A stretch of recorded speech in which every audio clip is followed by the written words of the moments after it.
Good morning. Welcome to the Breakfast Club. This is Joe Shoup with our manager, Shirley Pitts. Good morning, Shirley. And good morning, our special guest again, Dawn Clifton. Good morning, ladies. Good morning. Good morning.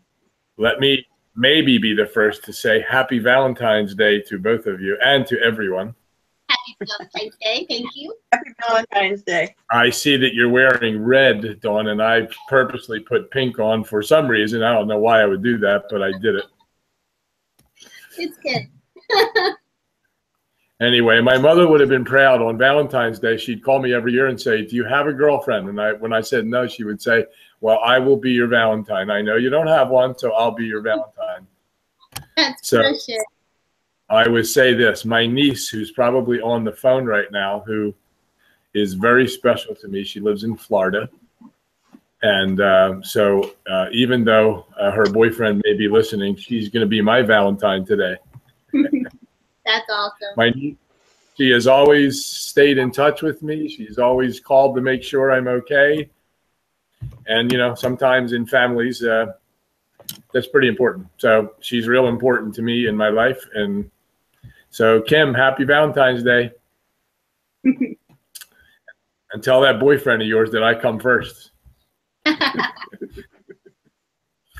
Anyway, good morning and welcome. We have some really, look, we here at the Breakfast Club, which has been over 18 years old, this company, and what our main goal is to educate people on how to be successful working from home. And that mainly, you know, in the beginning, that started with people that had brick and mortar businesses as well. We taught them business principles and conduct themselves, but mainly it was geared towards a network marketing, a home business arena, MLM, and people would come on the call from all different companies and ask questions, and we'd help each other. Our goal was to help each other to be successful entrepreneurs, and whatever that took.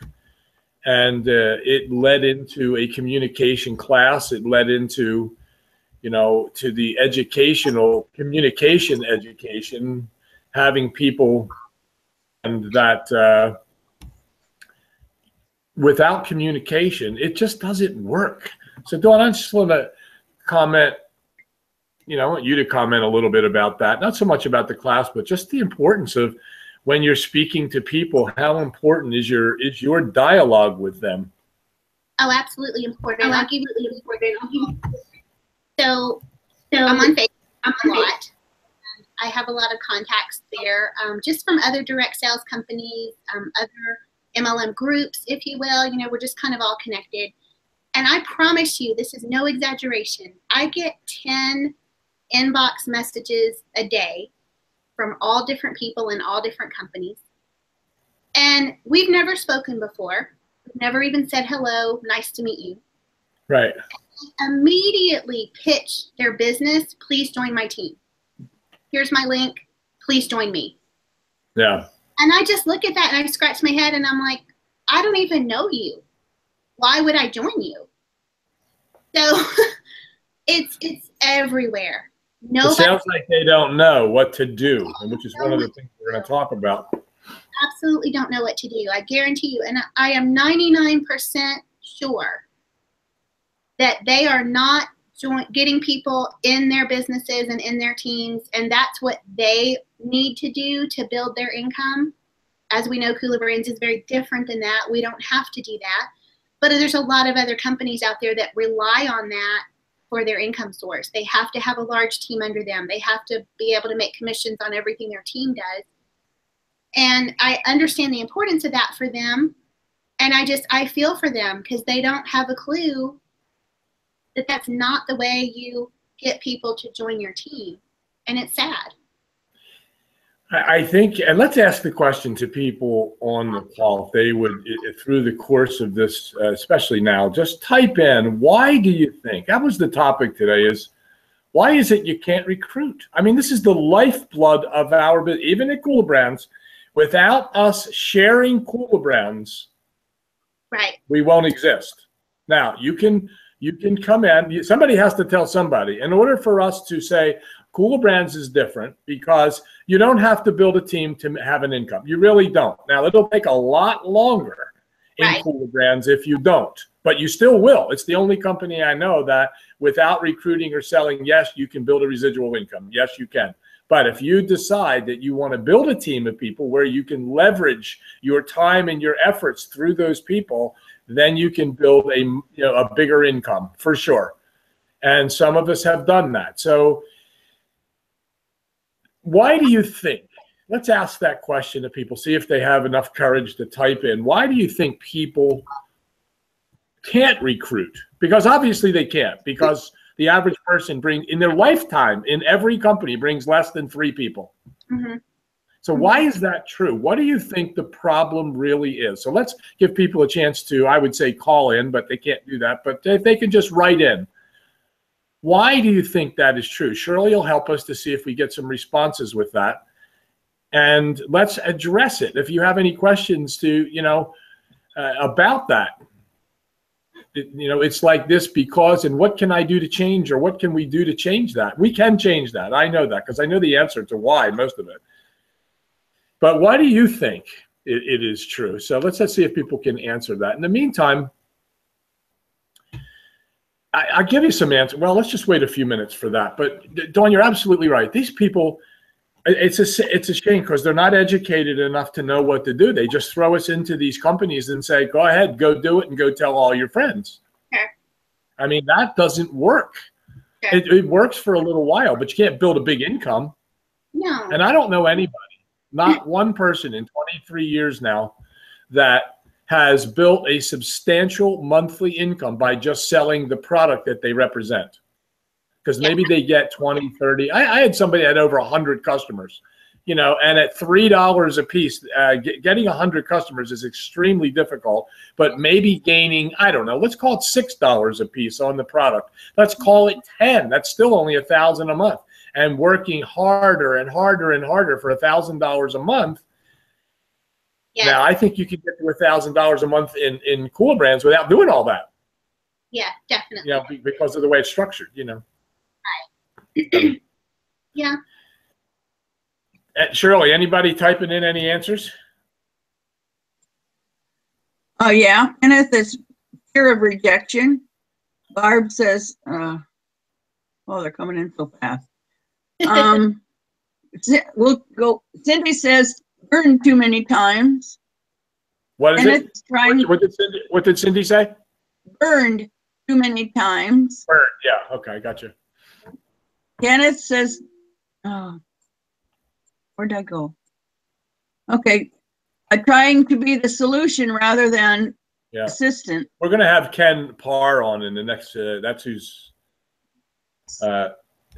different Cindy. We're going to have him on. Says, yeah, different Cindy says, I feel so inadequate in this arena, so I guess I wait in fear.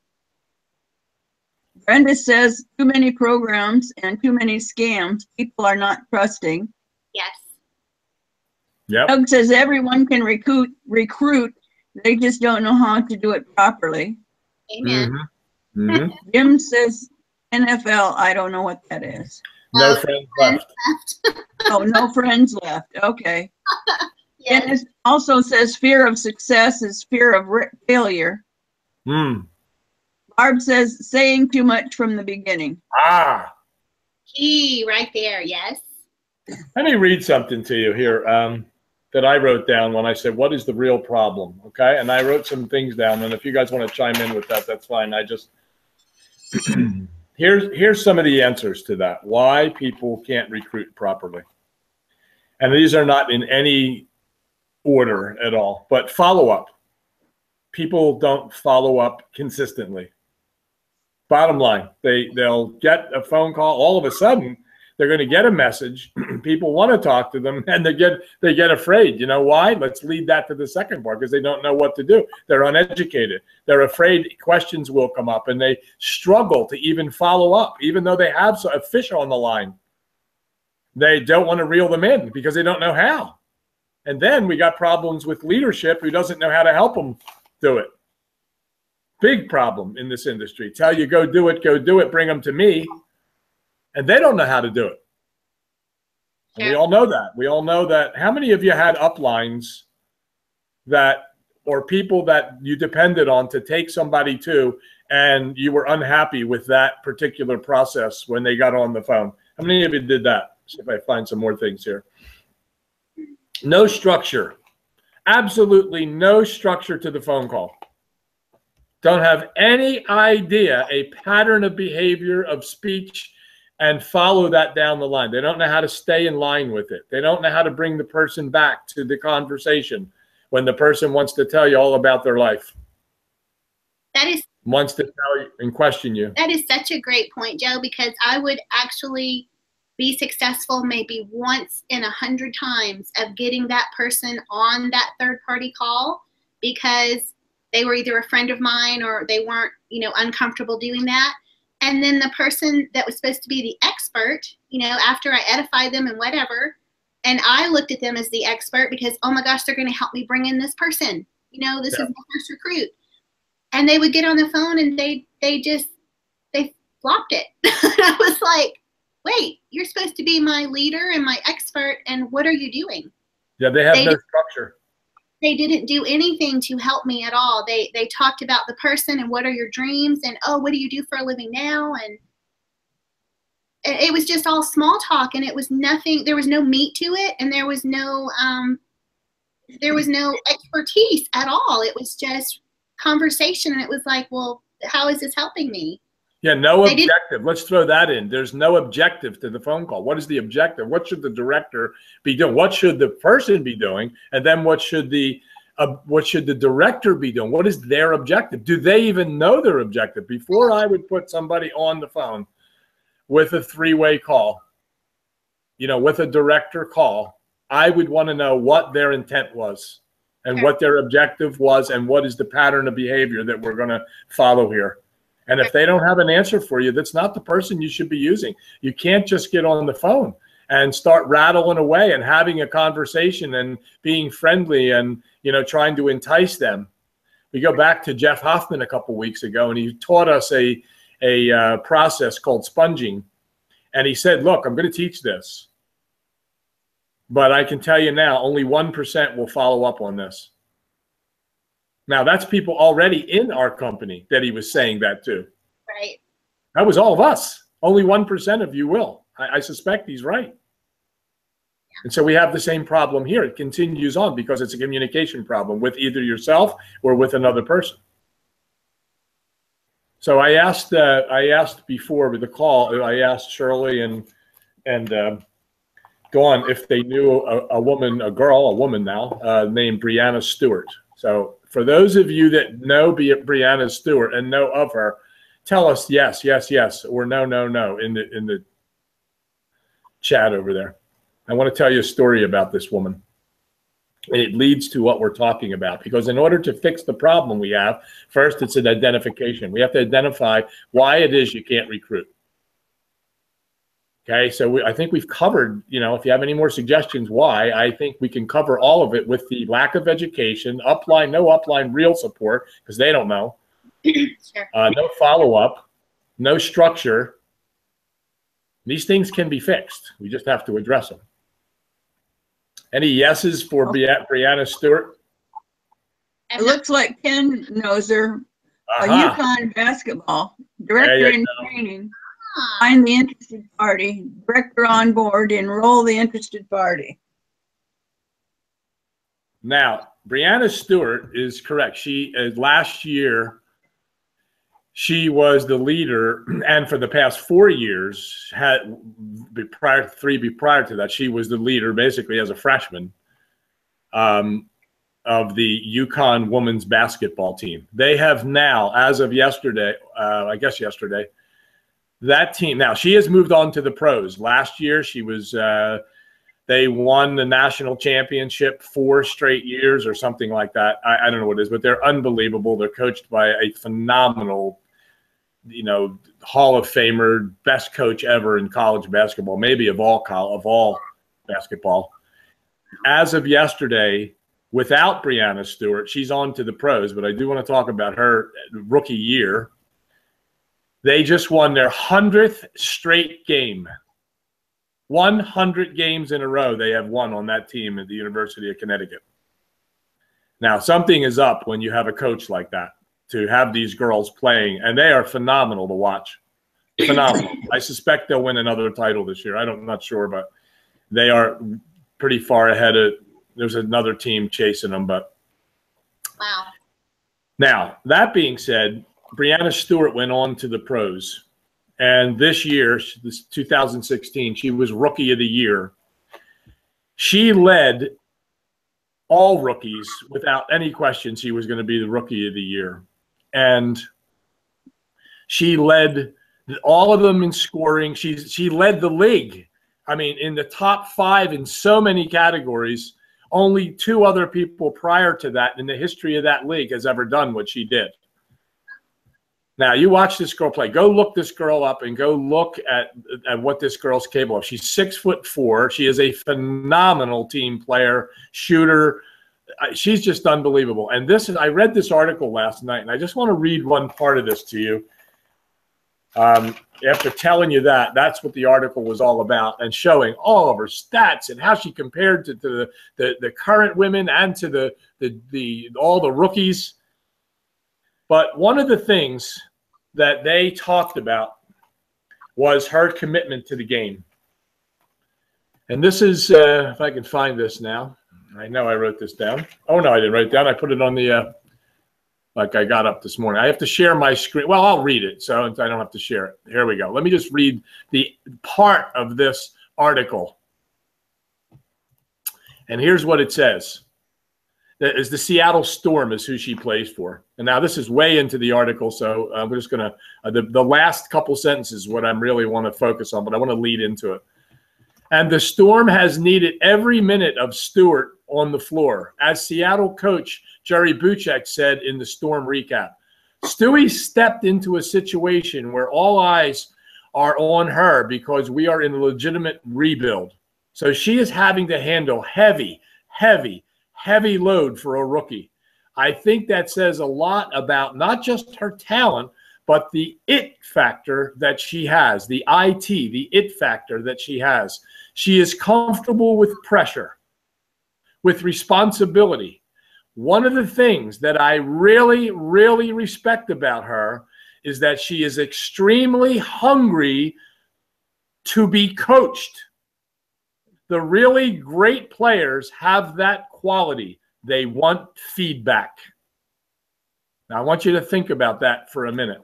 We just talked about problems.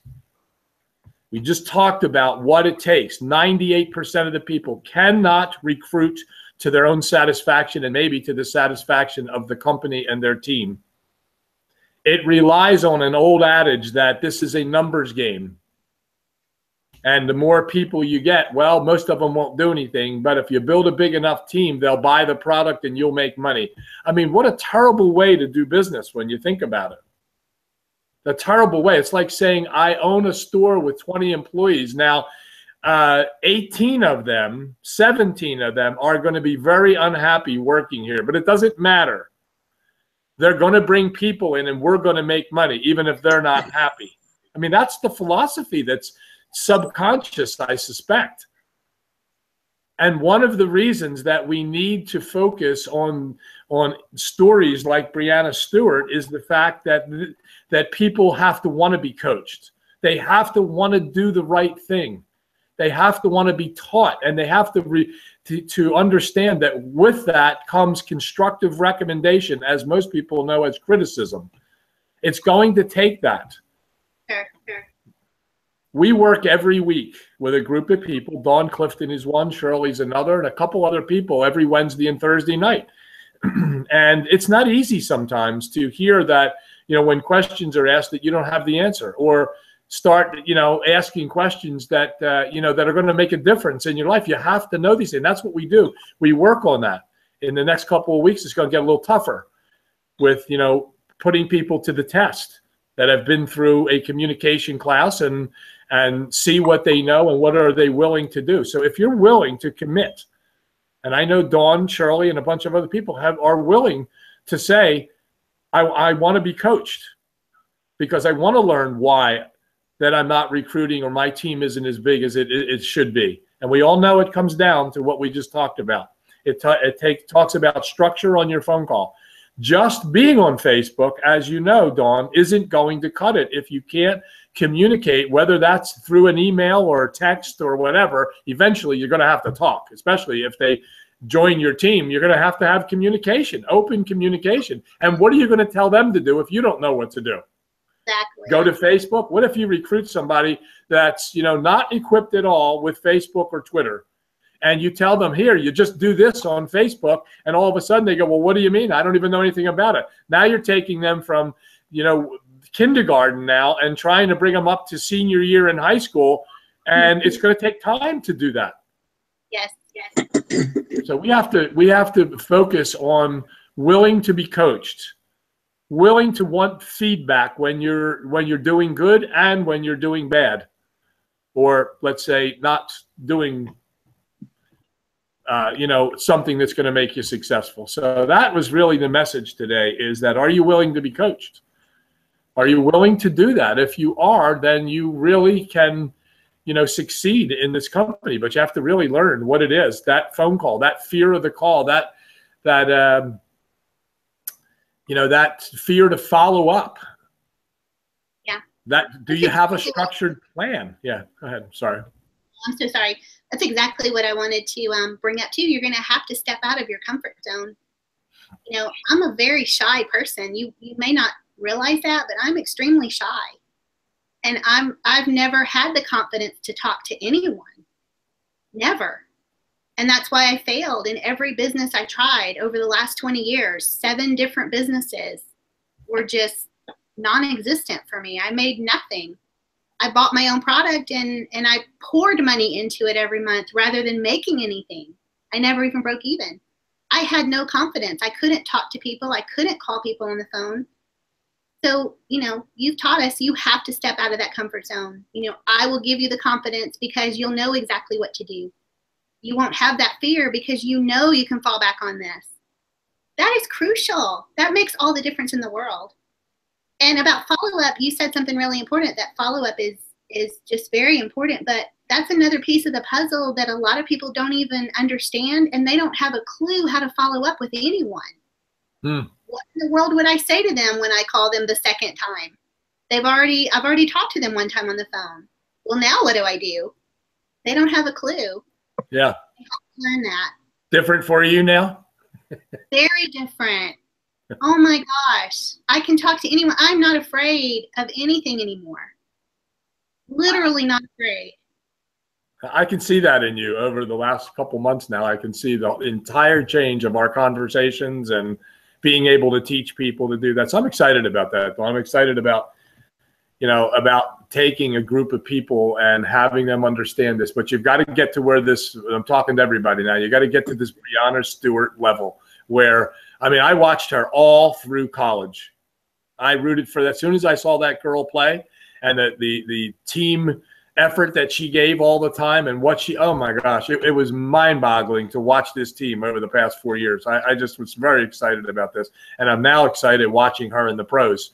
So if you can get to the level where you can see so many athletes today that are prima donnas. They get a ton of money and they're going to do it their way.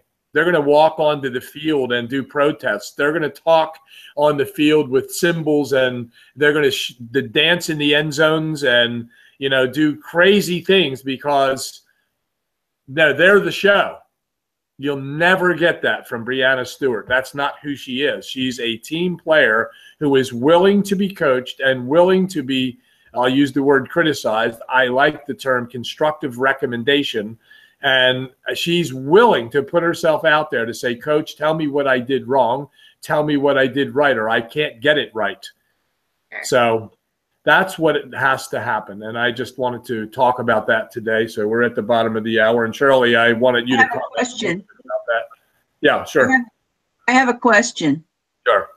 RBC wants to know, would you say that it's much easier to recruit when you have known someone for a long time as opposed to a brand new person? You want me to answer that? Because I'll be glad to answer that one. Yeah, I guess she does. Okay, well, let me tell you, Barb. If we look at the history of this industry, I don't know anybody in 23 years that has built a substantial downline through family and friends.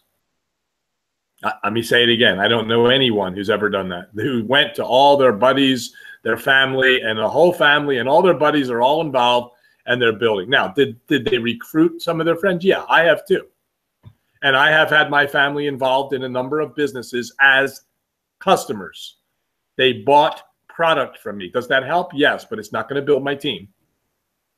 And most people don't want to work with their family in that capacity. I've seen families start businesses and work together like that. But I mean, some of the greats of this business, their friends don't listen to them, making millions of dollars a year, and they're not listening.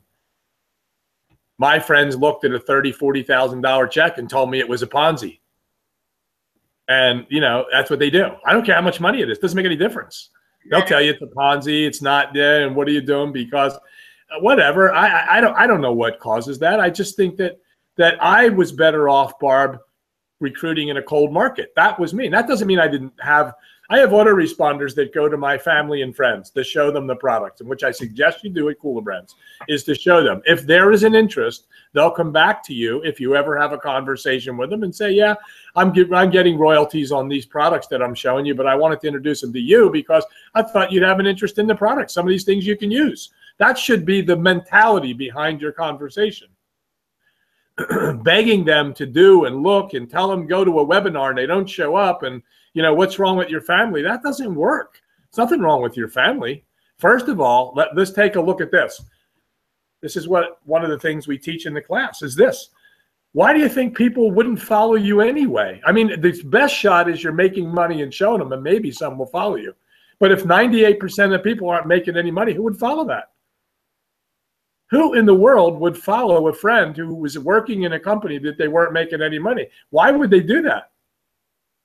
So it's not their fault that they don't do it. It's this back to that 98% thing. So I love the cold market. I love picking up the phone if someone responded to an email that I sent because I sent it out on a list, or I just picked up the phone and called them because I had their phone number and introduced myself properly and got them to look at my business through an email, a text, with a website.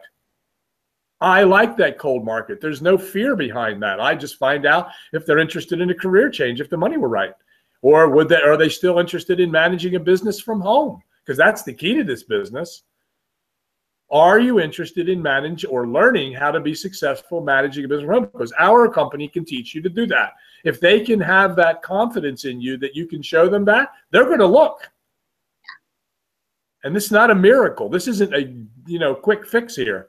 This is going to take education. I love the cold market, Barb. I would rather talk, and I have more success in a cold market than I do in a warm market. However, if you have a lot of people that are already in network marketing, the home business arena, they're good people to talk to. But that's not your family and friends. You could call it your family, but I mean, I have hundreds of people that I've dealt with over the years, and 60 of those follow you, so then you just keep going with them and maybe showing them.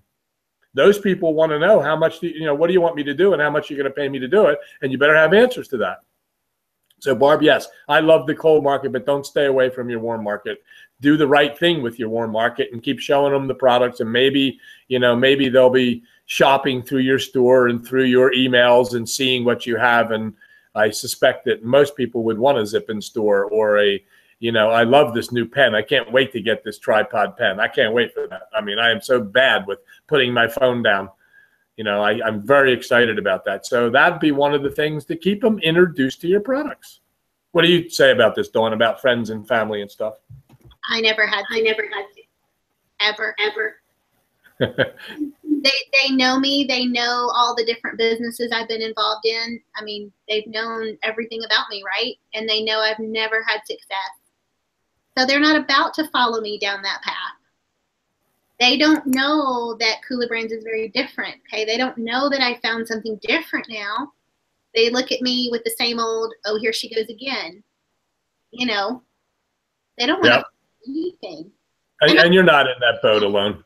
No, and I don't blame them one bit. You know, I wouldn't follow me either because I didn't have that success that I really wanted for them. I haven't had it myself. So I get that. I don't push it. You know, I do just like you do. I share the products with them. Hey, this is something really cool we just came out with. You got to look at this. Do you want one? Yeah. That's what I do. You know, eventually now my sister is very intrigued now.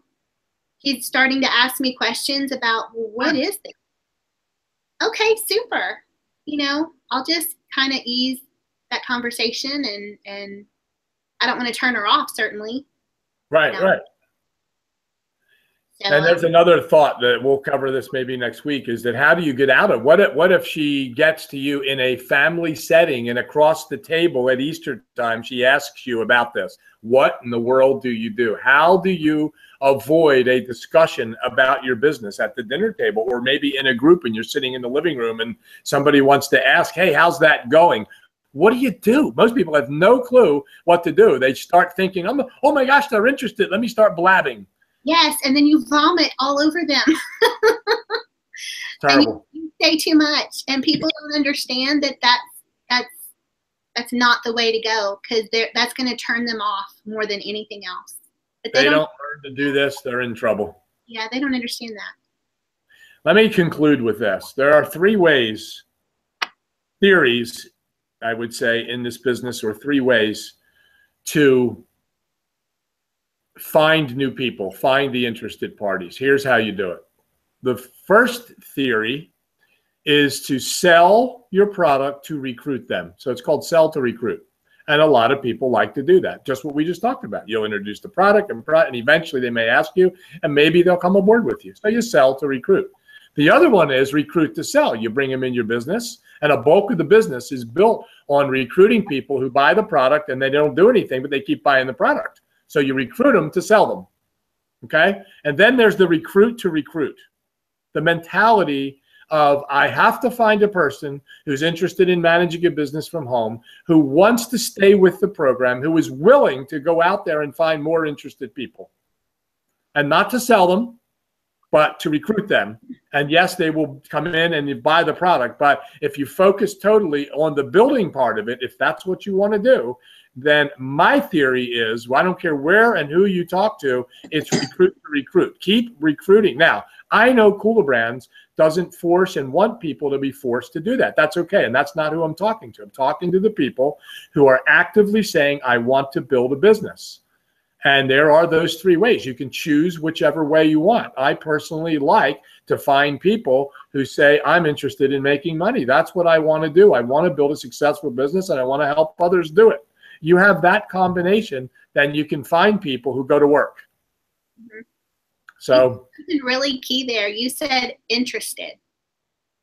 Yeah. That's so key. Just like at the beginning of the call when I talked about those people who spam me their business and spam me, please join my team. And I have never once shown interest in anything they have to offer. Never. But they don't know that, do they? Because they've never talked to me and I've never opted into anything they've put out there online. That's not the way to do it. Nope, it is absolutely not the way to do it. It's you know, they just don't have the pattern. They don't have the structure to, you know, to make that work. It's okay to find people like that, but you know, it takes a while to build that relationship with Facebook and to finally them ask you and find out, you know, what are they doing? What's going on with you? And they're going to tell you all about their business. Once you have that and they're going, well, I'm so excited I have this, you can kind of bet on that they're not coming with you either. Right. They're really interested in their own. And that's the key to this business. Don't interest people. Try to find the interested people. How do you do that? Marketing is what you do to get your information in front of people. So you have to market. You have to get your information in front of people, and a large number of people, to find the interested party, those who want to manage the business from home. And I think most people forget that that's what they're looking for, is a person who wants to manage a business from home. Yeah. That is the key. Yeah. He says the market's way too big for begging. That's wasted energy. Absolutely. Yeah. I didn't hear the part way too big for what? Begging. Begging. Oh, yeah, for begging. Yeah, absolutely. Yeah. Well, we learn the language, we learn the structure, you know, and put a plan in place, and then things fall in place. So with that, Dawn, thanks for being here today. Appreciate it. I love working with you and having you on here. You're really, honestly, people look at you here in our company, especially, and see, you know, that you're a leader here. Honestly, they do. I know they see that. They see you on here now and your in interactions with people through Facebook in the company itself and helping others. And I'm excited to have you here. And Shirley, thanks for being here and always helping and managing, and we appreciate you. And if there's no more questions, let's just say happy Valentine's Day to everybody. I hope you're having a great day. Have any questions, you can email us at I think the email is thenewbreakfastclub@earthlink.net. I think that's it, or my email address, which all of you should have. And anyway, I hope you all have a wonderful day. Happy Valentine's Day, and hug a loved one. And I hope it all is a fun day for everybody. Thanks for being here. Thank you. Bye, guys. Bye, Dawn. Bye, Joe. Talk to you later. Love you. Love you guys. Happy Valentine's.